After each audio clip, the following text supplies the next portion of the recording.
महाराष्ट्रातील number 1 TV channel आवाज TV, आवाज आपल्या सर्वांचा।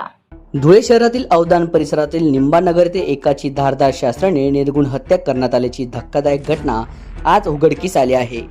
किशोर ढापटे असे या हत्या झालेल्या मृत्यूचे नाव असून या घटनेमुळे संपूर्ण परिसरात खळबळ उडाली आहे। किशोर ढापटे यांच्यावर अज्ञातांनी धारदार शस्त्राने सपासप वार केले, ज्यामध्ये त्यांचा जागीच मृत्यू झाला। रक्ताच्या थारोळ्यात पडलेल्या मृतदेह आढळल्यानंतर नागरिकांनी तात्काळ पोलिसांना याची माहिती दिली।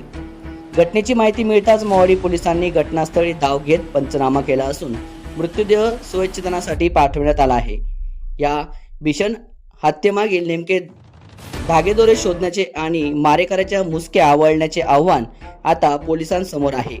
या संपूर्ण प्रकाराचा पुढील सविस्तर तपास मोहाडी पोलीस ठाण्याचे कर्मचारी करीत आहे।